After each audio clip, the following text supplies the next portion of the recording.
شفت البيوت اللي اتحدد كل قوانين الزمن والمكان؟ بيوت بسيطة من الطين عمرها مئات السنين بس لسه واقفة لحد دلوقتي ومن غير ما تحتاج ولا كهرباء ولا تكييف. عايز تعرف ازاي؟ انا هقولك على السر اللي خلى العمارة دي تقهر الزمن. بص، عمرك فكرت ليه البيوت في الكورة شكلها مميز كده؟ يعني تحس ان هي مش زي البيوت التانية وفي حاجة مختلفة بس انت مش قادر تحددها. استنى اشرب القهوة.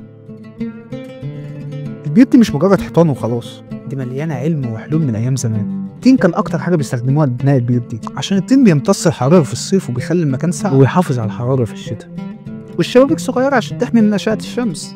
عشان يبقى في تهوية طبيعية كانوا بيعملوا فتحات في السقف والحيطان عشان هوا يدخل ويبرد من غير كهرباء. والحاجات المميزة برضو إن كان السطح ده زي الصالون، ليلة تتجمع والجيران بالليل عشان الوقت كان فيه بركة، كانوا بيتأملوا النجوم. واللي كان مميز كمان إن هم كانوا بيستخدموا المواد المحلية، وده عشان مش يعني يسترخصوا في الأسعار يعني، لكن عشان يناسبوا البيئة اللي بتحبيها. كانوا بيخلطوا الحجر مع الطين أو الطين مع القش عشان يبنوا حيطان قوية وعملية. كان أسلوب متبع في العمارة المصرية للقرون طويل. بالك العمارة دي مش طابع قديم، دي موجودة لحد دلوقتي واسمها العمارة المحلية vernacular architecture. دي عمارة بتعكس البيئة والتقاليد، والأجمل دي نمط حياة بسيط هادي دافي. البيت مش بس مكان بنعيش فيه، كان انعكاس لروح الناس.